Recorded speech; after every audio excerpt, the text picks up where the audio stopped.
Ha servido a iglesias aquí en los Estados Unidos y aún en Escocia.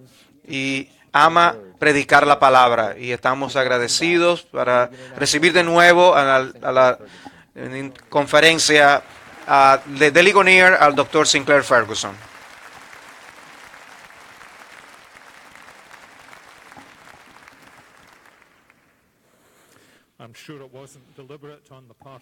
Estoy seguro que no fue deliberado poner a un brasileño entre el inglés y el escocés, pero somos uno en Cristo Jesús y nos regocijamos en eso.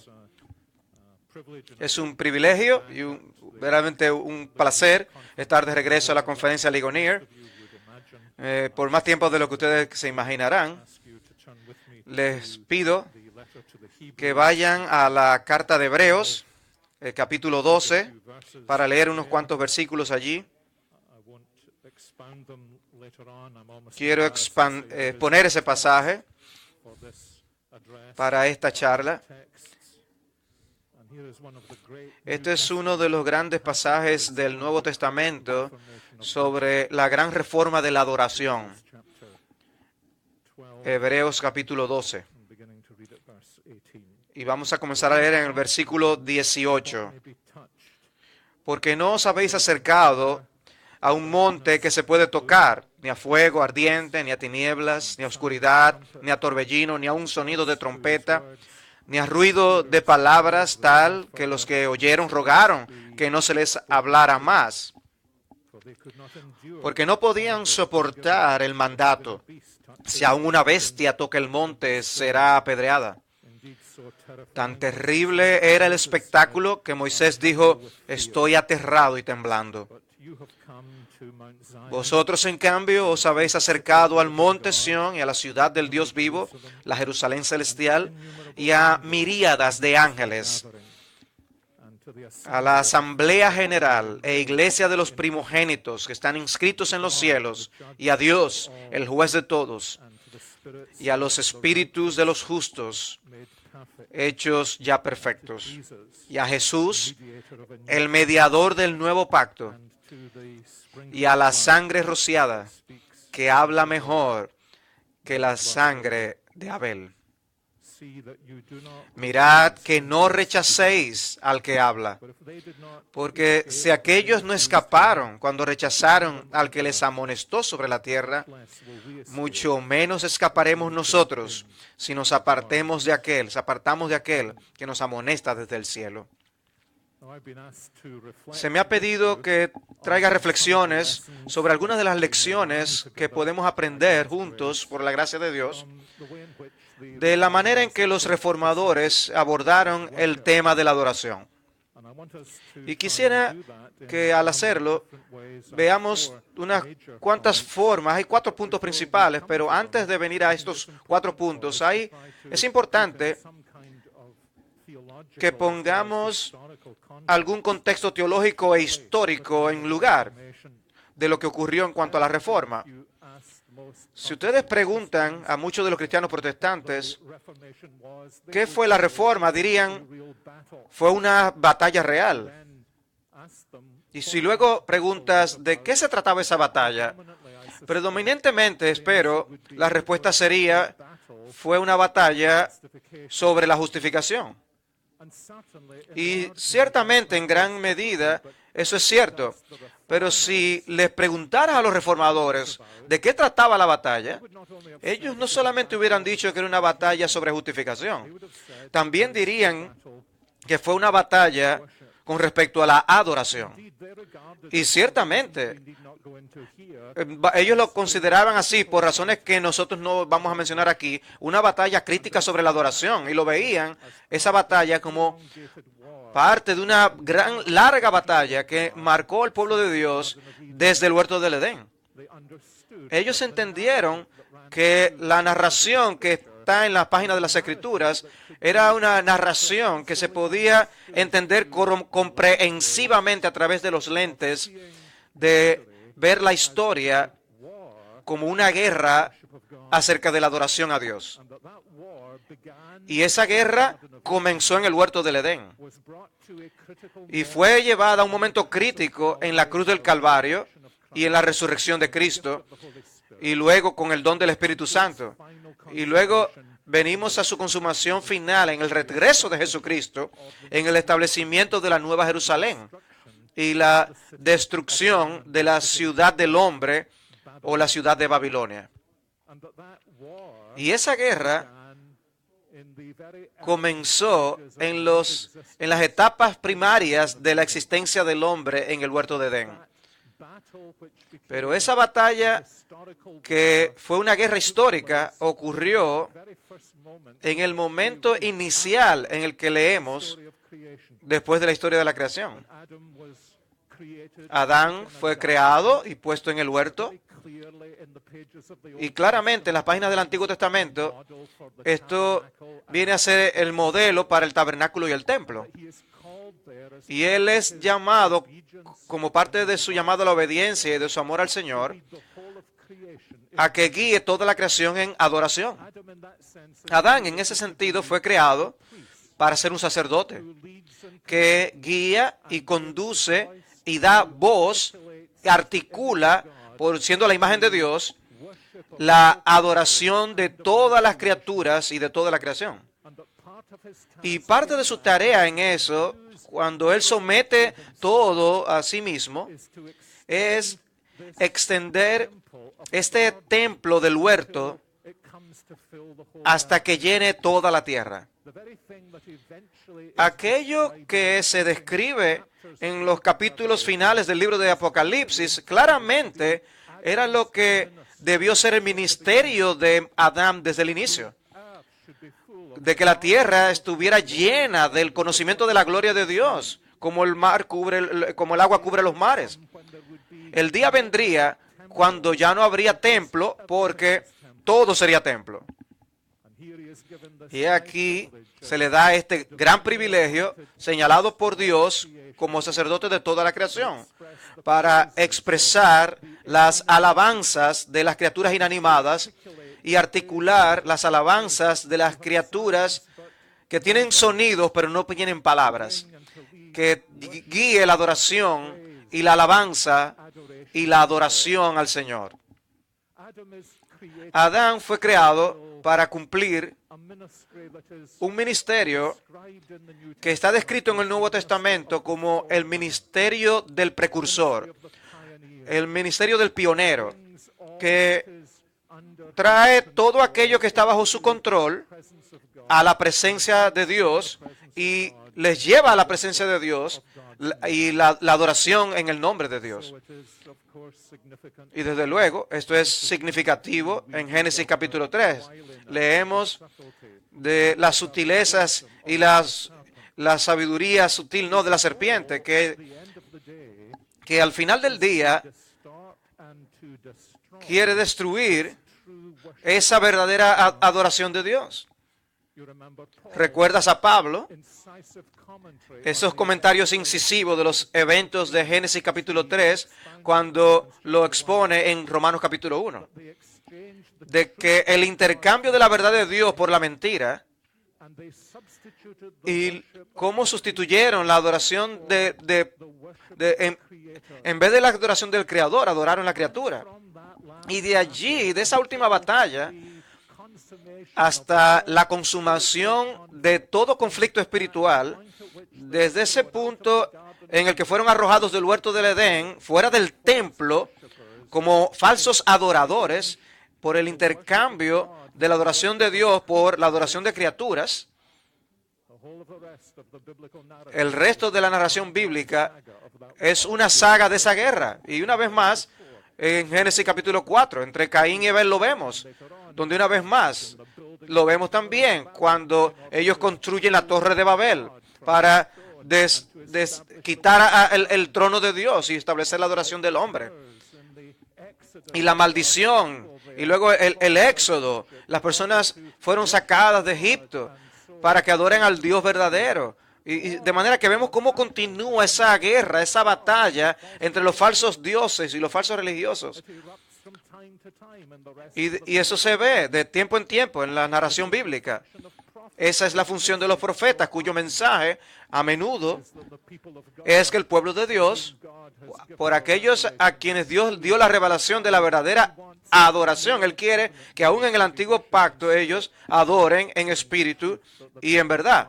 Pero el pueblo se ha desviado y adora a la criatura en lugar del Creador. Y los profetas vienen y de manera incisiva exponen esa pecaminosidad y la degradación que han caído. Y luego llegamos a un clímax en los últimos 3 años del ministerio de Jesús. No es incidental que en el Evangelio de Mateo la tentación climática de Jesús, que Jesús enfrenta, es la tentación que tiene que ver con adoración.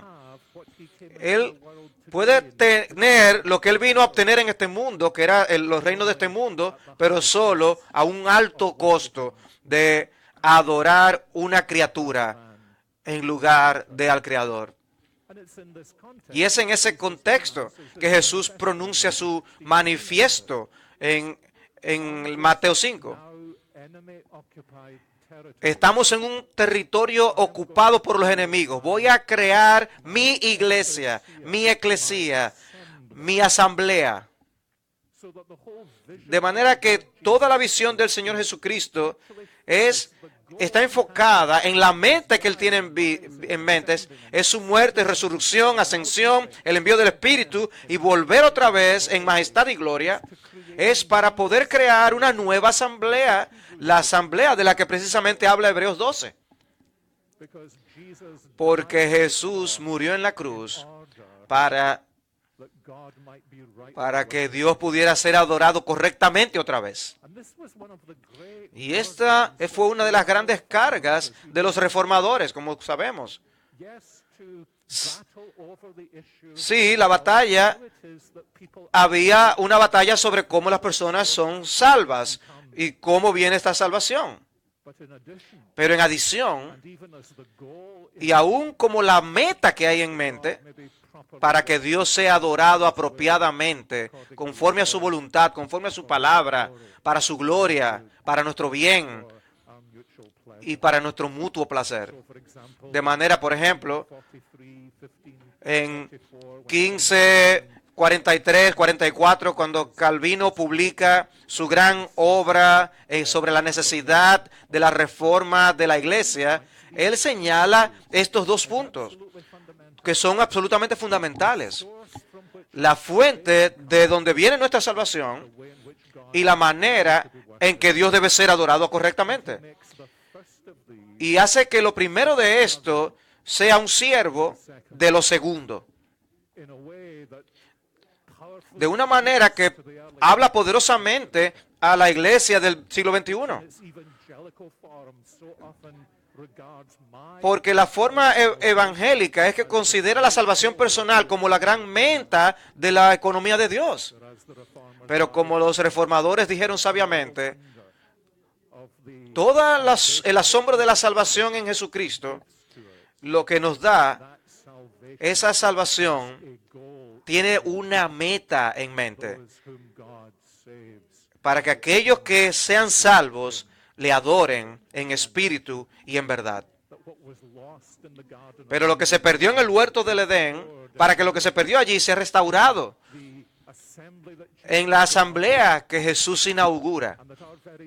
Y nuestra misma existencia como cristianos debe ser una existencia aquí y ahora para adorar. Y así para siempre. Fuimos creados para eso y de ahí fueron desviados por Satanás. Pero qué maravillosa gracia del Señor Jesucristo. Somos reformados otra vez, reconstituidos para adorarle. Un culto de adoración es como si el cielo viniera y la gloria llena nuestro ser. Tenemos un sentido de que todo lo que nosotros sabemos, sin embargo, anhelamos que estos momentos de adoración sigan para siempre. Pero en nuestra debilidad no podemos, en nuestro pecado no podemos hacerlo. Pero anhelamos, como enseña la Escritura, a ese día cuando esa adoración en espíritu y en verdad seguirá para siempre y estaremos completamente satisfechos. El día en que Apocalipsis describe al final, cuando la falsa Trinidad sea destruida, la serpiente, el dragón y la bestia y el falso profeta y la ciudad que el hombre ha construido con su adoración antropocéntrica y sea destruida y caiga a Babilonia, entonces luego viene esa nueva Jerusalén, la ciudad de Dios, el huerto expandido a todo el mundo. Como nos dice Juan en el libro de Apocalipsis, no había templo. Y la razón por la que no había templo es porque allí todo será templo. El pueblo de Dios, sirviéndole, perdido en adoración y admiración y alabanza. Porque los reformadores entendieron que el éxodo redentor siempre tiene la adoración en vista. Ellos son salvos para poder adorar. Como Jesús lo dice en el momento de la transfiguración, en el capítulo 19, discute con Éxodo y con Elías el éxodo de la redención. Era su manera de mostrar, diciendo a los discípulos que la meta de su obra es consumir o consumar la realidad de aquello de lo que el éxodo era una simple sombra. Deja que mi pueblo vaya y para que me adore. Quiero decir 4 cosas que creo que podemos aprender según aprendemos la obra de la Reforma, la enseñanza de los reformadores, cuando entendieron cuán difícil es persuadir a las personas de que adoramos a Dios la manera en que Él quiere que sea ser adorado y no en la manera que nos gusta adorar. Y esto es algo muy útil porque vivimos en días en que la pregunta misma, ¿cómo Dios quiere ser adorado?, es una pregunta que sospecho multitudes de cristianos evangélicos responderían con incredulidad, como si fuera una pregunta irrelevante. ¿Cómo Dios quiere ser adorado? O si nos ha mostrado cómo Él quiere ser adorado. Y desde luego, ese es el principio que impulsó la Reforma, ¿no? Así que lo primero que vemos en la obra de los reformadores es la falsa adoración que la Reforma expuso. Ya escuchamos de Mike Reeves, que es lo que para muchos es familiar, la falsa doctrina de la iglesia prerreformada, la iglesia medieval, de que habla de la obra dentro del ser,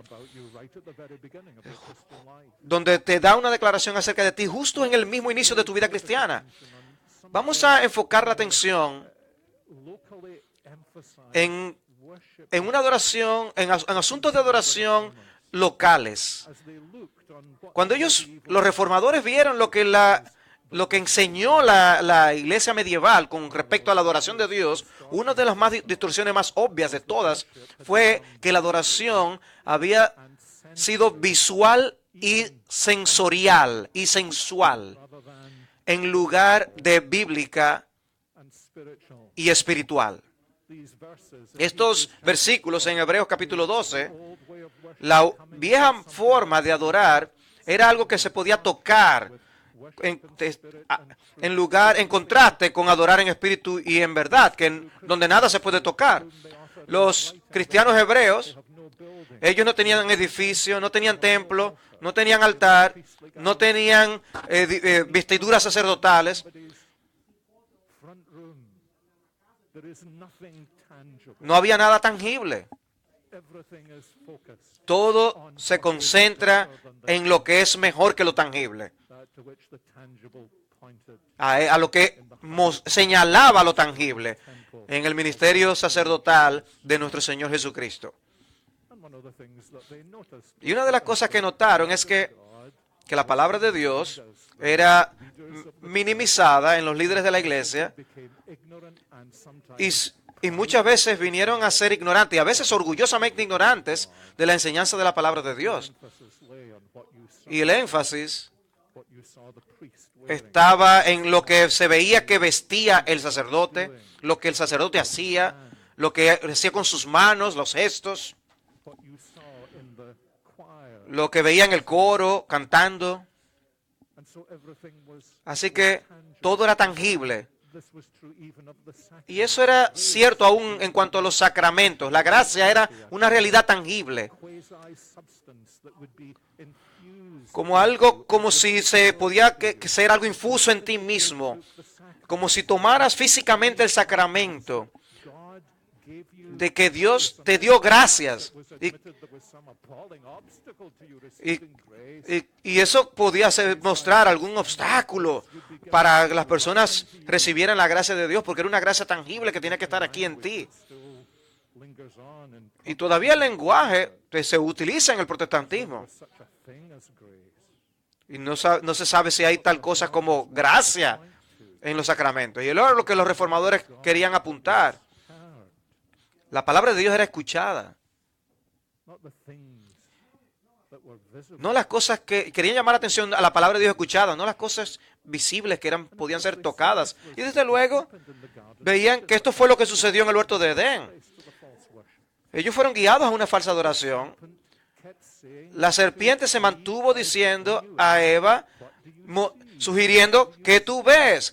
¿Qué tú ves? ¿Qué tú ves? Olvida la regulación verbal de Dios. Él quiere que tú interpretes todo lo que tú ves. Y en lugar de ver con sus oídos, según la palabra de Dios, ella vio con sus ojos y fue dislocada de la revelación de Dios, de cómo Él era agradado para ser adorado por aquellos a quienes Él le dio tanto. Y todo el carácter de Dios fue distorsionado. Y eso es cierto de los verdaderos adoradores. Y los reformadores pensaban que eso estaba volviendo a ocurrir exactamente como ocurrió en el huerto del Edén, donde se enfocaban en lo visual, en lo que veían. No le hubieran preguntado a alguien que se iba de un servicio, al final de un servicio, ¿qué tú escuchaste? Porque esa persona no entendió el latín que escuchaba, porque todo se enfocaba en lo que se veía. De manera que había esta deformación de la adoración. Y no era lo que se podía tocar, lo que se podía saborear.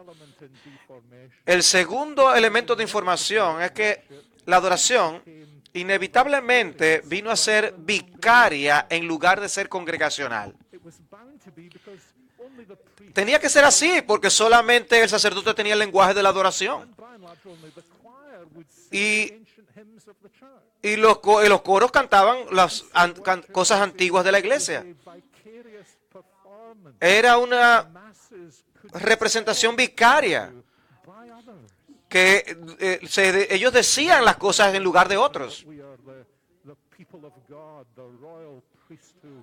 Nosotros ahora somos el pueblo de Dios, un sacerdote real. Y no tenemos una adoración vicaria, sino congregacional.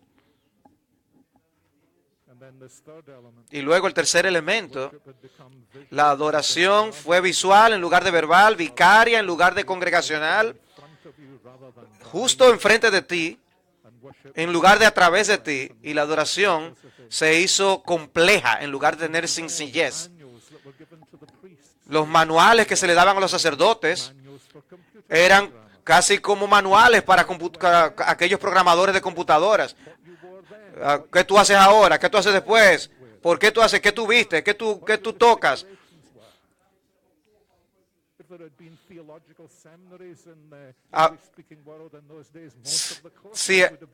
Si hubiera seminarios teológicos en aquellos tiempos, todo se hubiera hablado acerca de las vestiduras. Y en lugar de la predicación de la palabra y del entendimiento de esa palabra por el pueblo de Dios, en la sencillez de la adoración del Nuevo Testamento, de la que Pablo advierte de que uno tan fácilmente es desviado de la sencillez que hay en Jesucristo.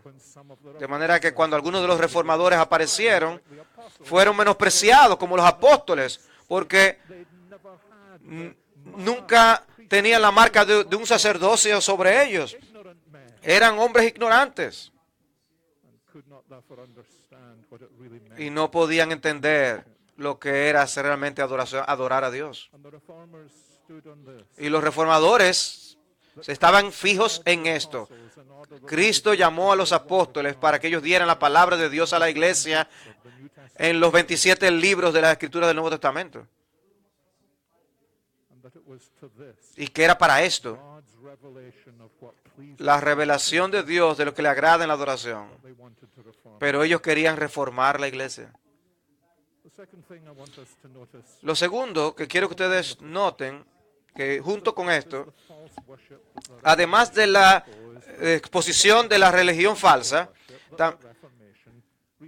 también vemos la adoración del Evangelio que los reformadores reinstituyeron. Había un espectro de personalidad entre ellos, igual como ocurría también con los profetas del Antiguo Testamento.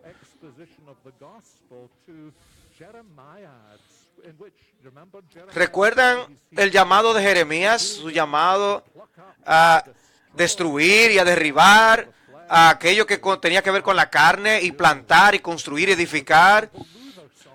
Asimismo, Lutero se vio a sí mismo de esa forma, como alguien que destruía, derribaba y plantaba y edificaba la verdadera adoración del Señor Jesucristo.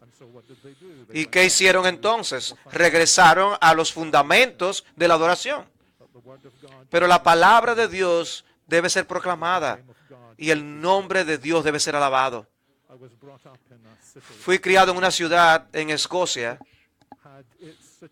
que tenía como su lema ese principio de la Reforma, que el Evangelio florezca por la predicación de la palabra y la alabanza de su nombre.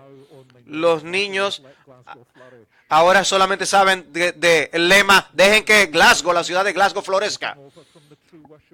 Se han sido desviados de la verdadera adoración de Dios. Yo como adolescente podía ir a aquel lugar donde había una gran estatua de John Knox vigilando la ciudad, como una expresión de la meta de su ministerio. Deja que la ciudad florezca por la predicación de la palabra y la bendición del nombre de Dios. Y desde luego, los reformadores todos establecieron esto. Restablecer la predicación sistemática de la palabra de Dios. Zwinglio, había un choque cuando Zwinglio subió de cómo alguien podía predicar la palabra de Dios día tras día. Pero eso fue la marca de que día tras día, Calvino, por ejemplo, dos veces el día del Señor, abriendo las Escrituras, poniendo la palabra de Dios dentro del pueblo de Dios. Y eso es exactamente lo que Jesús había hecho. Él iba siempre enseñando y predicando, lo que hizo también el apóstol Pablo. Y quizás en Éfeso, si lo recuerdan, cuando él se quedó por un periodo largo de tiempo, cada día, dice él, y si la nota al pie de la página del texto occidental, dice que Pablo estaba introduciendo la palabra de Dios dentro del pueblo de Dios. ¿Y el resultado? El resultado fue la propagación de la palabra de Dios y los cánticos del pueblo de Dios. como Pablo lo entendió. Cuando la palabra de Dios se predica en el poder del Espíritu y las personas, Colosenses 3, tienen la palabra de Cristo morando en ellos ricamente, y Efesios 5:18, cuando son llenos del Espíritu Santo, el resultado es siempre la adoración y la alabanza. Deja que la palabra de Dios more ricamente en ti. Y cantarán salmos, himnos y cánticos espirituales, enseñándose unos a otros, haciendo melodía y cantando ante el Señor. Y cantando salmos, himnos y canciones espirituales. ¿Por qué tanta predicación de la palabra? Porque creían que incidentalmente, contrario a lo que dice el siglo XXI, de que no es el cristiano el que hace la obra, es la palabra que hace la obra en el creyente. Y cuando somos desviados de esto, de que es el creyente el que hace la obra de la palabra, entonces menos estaremos deseosos de la palabra, porque tendremos una carga sobre nosotros que no podemos sobrellevar. Pero cuando la palabra de Dios es la que es puesta dentro de nosotros, cuando la palabra de Dios mora en nosotros de manera maravillosa, entonces, como dice Pablo a los tesalonicenses, ustedes recibieron la palabra, la cual actúa poderosamente en vosotros.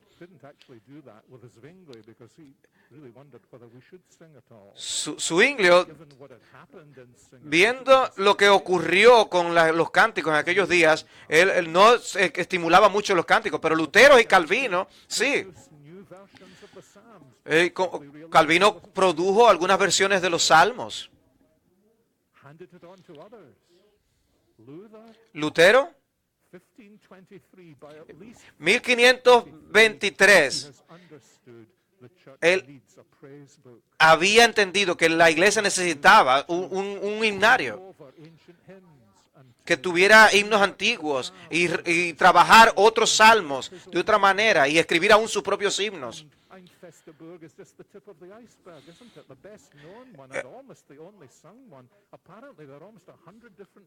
Hay unas 100 versiones de Castillo Fuerte es nuestro Dios.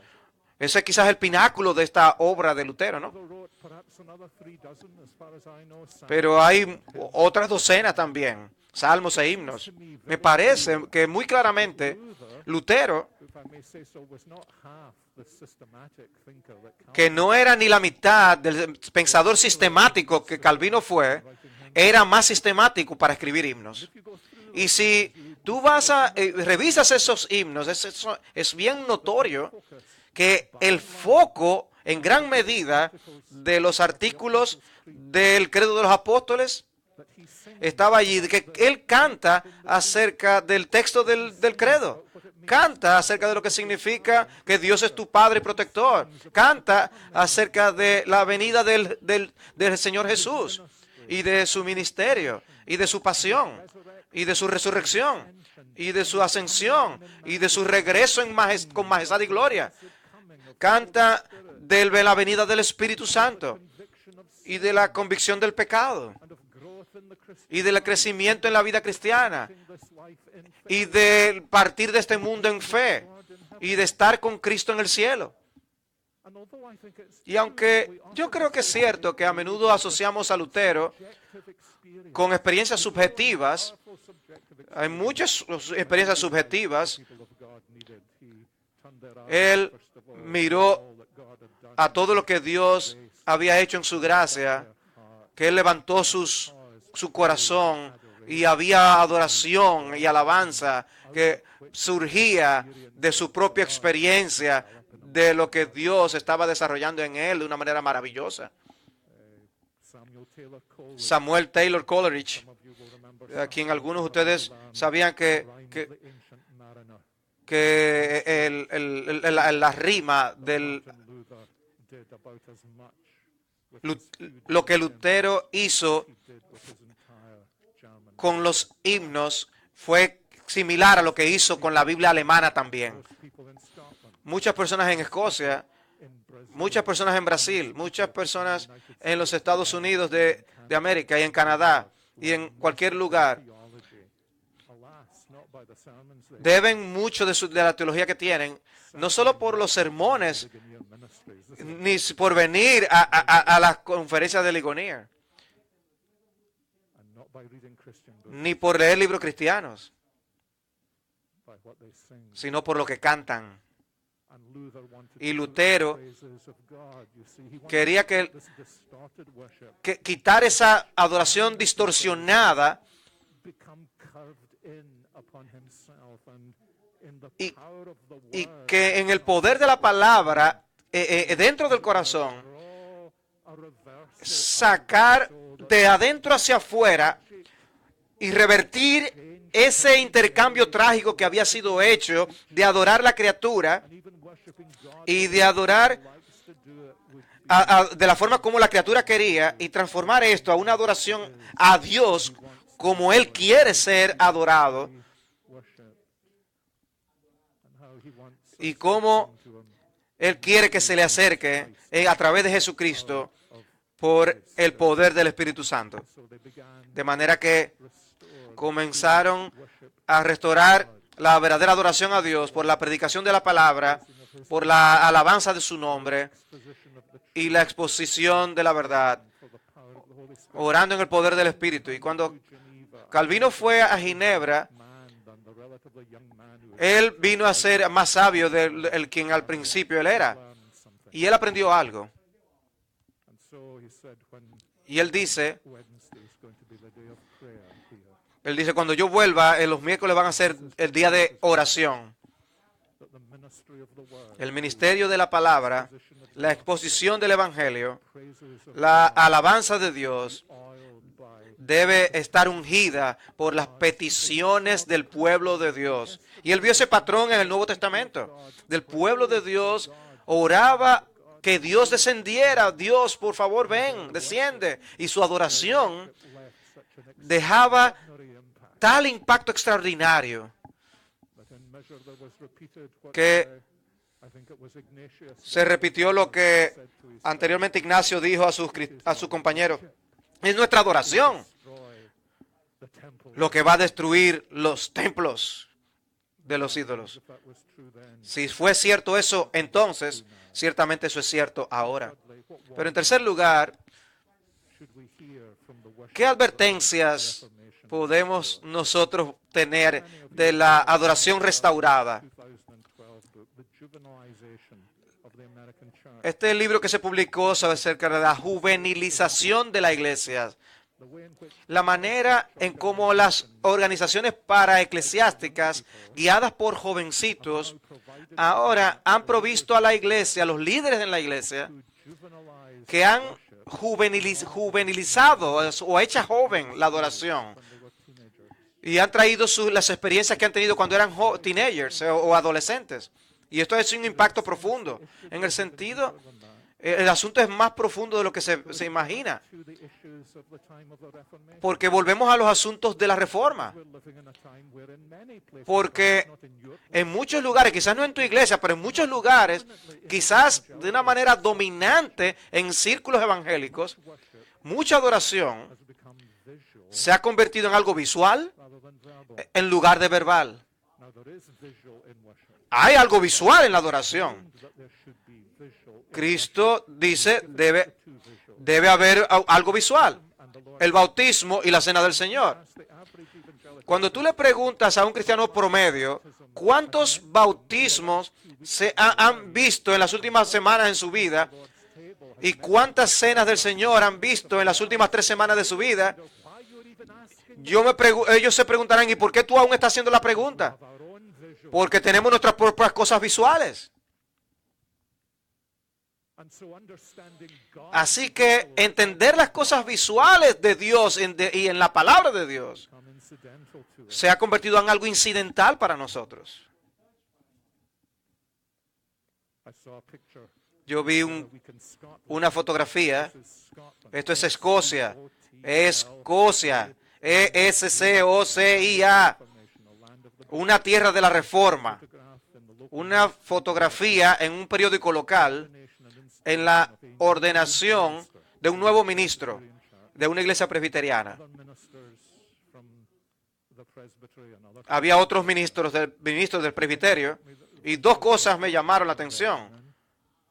Era que había mujeres siendo ordenadas y lo segundo, ninguno estaba vistiendo el vestido de Ginebra. ¿Creen que eso es algo incidental? Hay un simbolismo ahí. Cuando dejamos de creer que es la palabra de Dios lo que lleva a las personas a adorar, lo sustituimos con color, con vestiduras, con acciones manuales. Los cristianos evangélicos no estamos inmunes. Y la gente dice, no, lo que pasa es que esto es una sociedad guiada por las imágenes. Ese es precisamente nuestro problema también. Y necesitamos la palabra de Dios que transforme eso. De manera que lo verbal tenga mucho más impacto que lo visual. Si tú quieres mostrar un punto, pues muestras una película. Porque ahí, como tenemos una cultura visual, le mostramos películas en la pantalla. Y eso es cool. ¿Y por qué hacemos eso? Porque no creemos que la palabra de Dios tiene poder en sí misma para hacerlo. No creemos que la declaración de la Escritura tiene el poder para hacerlo. No creemos que la gente en la congregación son las mejores ilustraciones de estas cosas. Porque la palabra de Dios los ha transformado. Y luego, regresando a la época medieval, esa época precaria, en muchas iglesias lo vimos, había un enorme talento.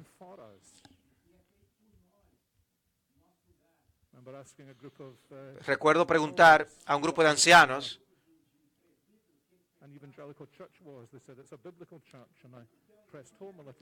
dice, hay una iglesia evangélica. ¿Qué es una iglesia bíblica? Una iglesia bíblica es una iglesia donde la palabra de Dios se predica desde el púlpito. Eso suena a un púlpito bíblico. ¿No sale la palabra de Dios del púlpito y transforma a la congregación?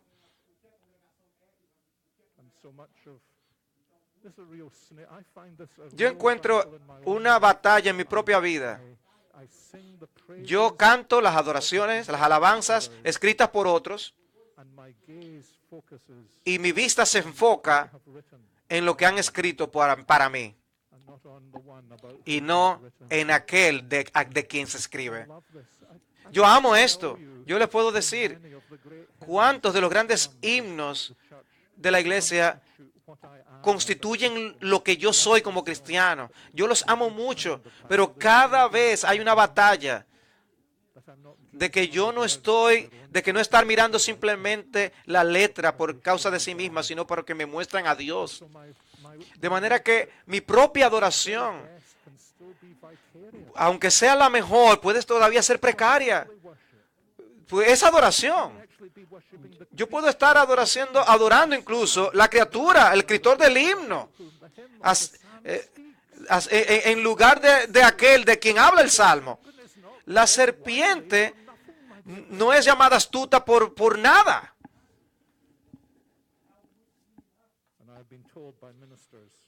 Ministros me han dicho, mirándome a los ojos, dice, nosotros tenemos consejeros que nos aconsejan y que nos han sugerido cambios aquí y allá. Y lo que yo he dicho, tu adoración en la mañana es de excelente calidad.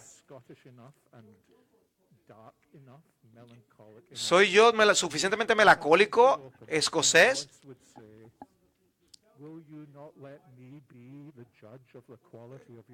¿No me dejarían ser a mí el que evalúe la calidad de la adoración? Yo tengo un buen gusto. Y si tu adoración en la mañana es buena, Te lo puedo decir. Pero la forma de probar la calidad de la adoración en la mañana y de la noche, de la mañana es por la adoración de la noche.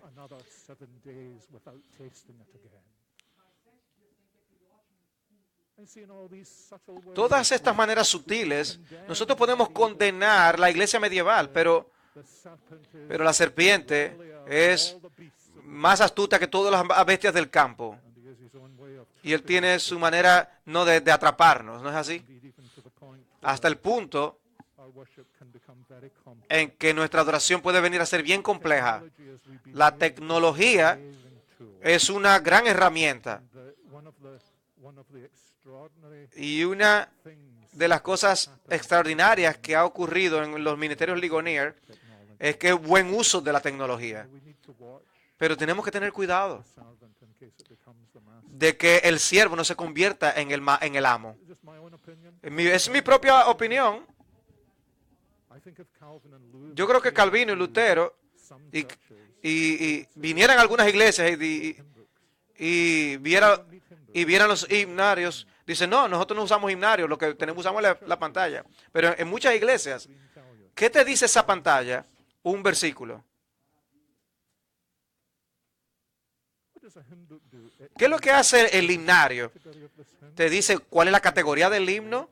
Aquí tú puedes seguir el flujo, la teología del himno.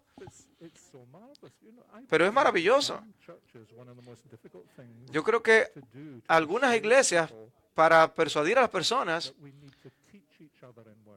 es que necesitamos enseñar unos a otros en adoración. Es que una de las cosas que tienes que hacer es saber lo que tú estás cantando. Pero los que ponen las cosas en la pantalla no te están permitiendo verlo. No podemos adorar a Dios a veces sin usar la tecnología y eso nos pone en una posición precaria. Si este micrófono muriera,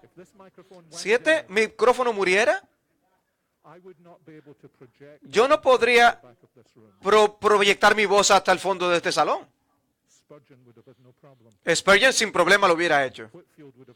Whitfield lo hubiera hecho sin problema. Otros lo hubieran podido hacer sin problema. ¿Por qué? Porque necesitaban desarrollar su voz en una época donde no había esa tecnología. Pero yo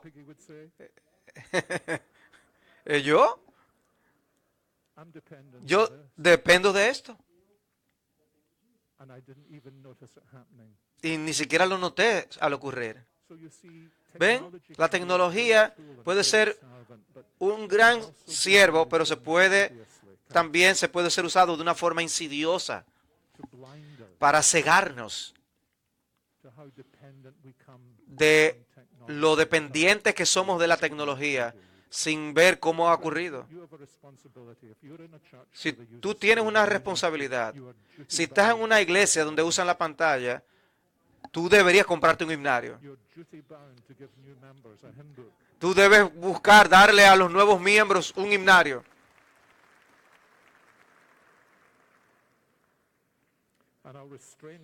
Y me refreno de que también deberías estar obligado a no aplaudir. Bueno, permítame terminar en 5 segundos. 3 pasajes que encarnan la adoración de la Reforma. Primero, Isaías capítulo 6, el capítulo maravilloso, donde por primera vez en su vida Isaías vio por primera vez lo que era la adoración. El segundo, el pasaje que leímos de Hebreos 12, que nos dice que Jesús nos lleva a la misma presencia de Dios. Y el tercero son los capítulos iniciales de Apocalipsis, donde el apóstol Juan nos dice que él estaba en el Espíritu en el día del Señor. Y qué maravillas vio: el trono de Dios, el león que se convierte en cordero, los ríos del Espíritu trayendo frescura a todo el pueblo de Dios. Si alguien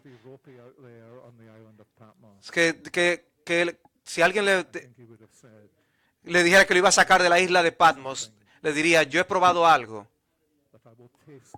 que yo voy a probar para siempre. Para mí, algunas de las palabras mágicas en el idioma inglés es una palabra en la que cada servicio, se usaba en cada servicio cuando yo era joven. El Señor que hizo los cielos y la tierra, y luego la palabra mágica. Ahora pasemos a adorar a Dios. Yo creo que nosotros hemos escuchado esas palabras tan frecuentemente hoy, que no son cool, no son cálidas, no son tan, no dan la bienvenida y la calidez a las personas, pero hay otra razón. Debemos aprender lo que significa. Vamos a adorar a Dios. Oh Padre Celestial, te damos gracias. Tú eres alto y sublime, de que tus faldas llenan el templo. Y en nuestra pecaminosidad, que estamos tan fijados, que no estamos tan fijados en la majestuosidad de tu presencia, pero al venir a adorarte, tú envías carbones ardientes del Calvario para que toquen nuestros labios y que podamos en realidad obra en nuestra pecaminosidad escondidas en los rincones del alma y humíllanos, pero no para destruirnos, sino para levantarnos, para llevarnos a tu presencia. Y ven ahora, ven y adora. Ven y adora Padre, Hijo y Espíritu Santo. Y encuentra el destino para el cual fuiste creado. Y en esto oramos en el nombre de Cristo. Amén.